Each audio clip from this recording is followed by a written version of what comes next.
지난주 온라인 신청을 시작으로 오늘부터는 오프라인 신청, 즉 현장 방문 신청이 시작됩니다. 그래서 많은 분들이 은행이나 주민센터에 방문하셔서 신용 체크카드, 선불카드 또는 지역사랑 상품권을 받아가실 텐데요. 근데 오프라인의 경우는 대리 신청이 가능하기 때문에 자녀 또는 부모님의 국민지원금을 대신 받아야 하는 분들도 많으실 거예요. 그래서 한번 준비해봤고 위임장과 국민지원금 신청서, 그리고 이혼관계 확인서, 양육사실 확인서 등 현장 신청할 때 반드시 필요한 서류들을 쉽게 다운받아 보실 수 있게 준비해봤습니다. 그럼 지금부터 신청 방법과 주의사항, 그리고 서류 다운로드에 대해서 안내드려 볼게요. 첫째는 오브제 신청일자 확인입니다. 지난주 온라인 신청과 마찬가지로 오프라인 신청, 즉 현장 신청하는 분들도 9월 13일부터 17일까지 오브제가 적용되는데요. 보시는 사진처럼 신청자의 출생연도 끝자리에 따라 신청할 수가 있습니다.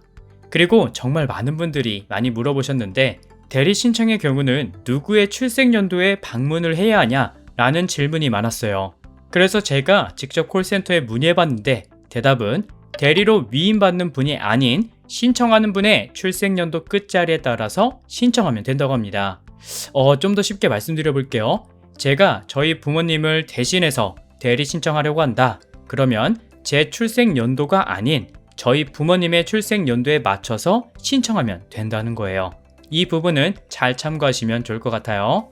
둘째는 준비 서류입니다. 오프라인 신청의 경우는 온라인보다 준비해야 할 서류들이 몇 가지 있는데 딱 두 가지만 기억해 주세요. 본인이 직접 신청하는 경우는 신분증과 신청서, 이 두 개가 반드시 필요하고요. 그리고 대리 신청의 경우는 대리인의 신분증과 위임장, 관계를 확인할 수 있는 주민등록 등본 이렇게 챙겨가시면 됩니다. 하지만 제대로 준비하지 않고 은행이나 주민센터에 방문했다가 집을 몇 차례 왕복하는 경우가 생길 수 있는데요. 특히 어르신들의 경우에는 혼동되는 경우가 많을 수 있기 때문에 서류들이 잘 정리되어 있는 사이트가 있어서 알려드릴게요. 먼저 이 사이트는 제가 고정 댓글에 링크를 남겨둘 건데요. 제 고정 댓글에 적힌 링크를 누르면 이런 사이트가 하나 열릴 거예요. 그리고 중앙을 보시면 관련 서식 다운로드라고 되어 있는 부분이 보이죠? 이 서식을 다운받아서 열어보시면 국민지원금, 온라인, 오프라인 신청서, 위임장, 이혼관계 확인서, 양육사실 확인서 등 여러분들이 주민센터나 은행 등에서 신청할 때 필요한 서류들을 모두 확인하실 수 있습니다. 이 중에서 가장 많이 찾는 서류가 아마 신청서와 위임장일 텐데요. 먼저 서식을 다운받아 주시고요. 그리고 오프라인 신청서가 나올 때까지 화면을 아래로 쭉쭉 내려주세요. 그럼 서식 3번에 지역사랑 상품권, 선불카드 신청서가 보일 거예요. 사실 신청서의 경우는 주민센터에 가시면 신청서가 따로 구비되어 있어서 급하게 준비해 갈 필요는 없지만 그래도 작성 방법을 미리 확인하면 도움이 되겠죠. 먼저 신청인란에 성명과 주민등록번호, 전화번호 등을 이렇게 잘 적어주시고요. 대리인으로 신청하는 분들은 대리인란도 잘 적어주세요.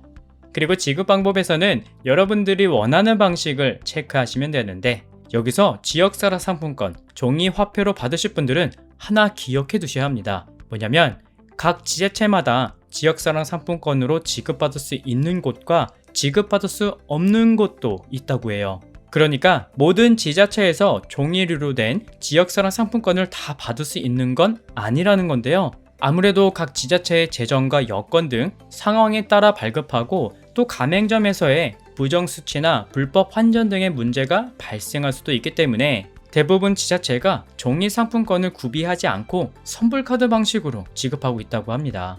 실제 대구시도 국민저금을 지류 형태가 아닌 카드형 지역사랑 상품권으로만 지급하고 있다고 하는데요. 이미 맘카페나 온라인 커뮤니티 게시판에서는 어르신들의 경우 전통시장이나 기타 사용처에서 선불카드로 잔액을 일일이 체크하면서 사용하기엔 어려움이 많기 때문에 벌써부터 걱정된다 라는 글이 올라오고 있다고 하니까 모든 지자체에서 종이 상품권으로 받을 수 있는 건 아니라는 점 기억해 주세요. 그럼 다시 넘어와서 지급 방법을 체크하신 다음에 개인정보 수집 및 활용을 다 체크해 주시고요. 마지막 하단에 이름과 서명을 적으면 돼요. 당일날 주민센터에 가셔서 이런 식으로 작성하시면 됩니다. 그 다음으로 위임장이 필요한 분들도 많으실 텐데요. 위임장은 그 다음 페이지 서식 4번이라고 위임장 양식이 나올 거예요. 그래서 위임하는 사람과 위임받는 사람의 이름과 생년월일, 주소 등을 잘 작성하시고 맨 하단에 위임하는 분의 이름과 서명을 적어서 챙겨가시면 됩니다. 근데 위임장도 주민센터 안에 구비되어 있지만 위임장 받으러 여러 번 방문하기 번거로울 수 있으니까 프린터가 있는 분들은 미리 준비하셔서 당일날 제출하시면 됩니다. 이 외에도 이의 신청을 준비하는 분들과 이혼 관계 확인서, 양육사실 확인서 등이 필요한 분들은 그 다음 페이지부터 순서대로 관련 서식들이 있으니까 미리 준비하시면 좋을 것 같고, 맨 뒷페이지에는 군인 대리 신청용 위임장도 따로 있어요. 일반 위임장과는 크게 다르지는 않지만 필요하신 분들은 잘 활용하면 좋을 것 같습니다. 그리고 마지막으로 아까 다운받았던 사이트를 다시 들어가면요, 이곳에 자주 하는 질문이라는 곳이 보이는데요, 총 20개의 질문과 답변이 정말 자세하게 잘 정리되어 있으니까 모르는 내용이 있다면 해당 질문을 이렇게 누르고 답변을 참고하면 도움이 될 것 같습니다. 오늘은 이렇게 국민지원금 오프라인 신청에 관련된 서류들과 주의사항 등을 안내해 드렸는데요. 온라인과는 다르게 신청 서류들이 필요해서 조금 혼동이 되는 분들도 계실 것 같아요. 혹시 지인분들이 서류를 어디서 준비해야 하는지 잘 모른다면 오늘 이 영상 보여주셔서 모두 지원금 잘 받으셨으면 좋겠습니다. 오늘도 긴 영상 시청해 주셔서 감사합니다.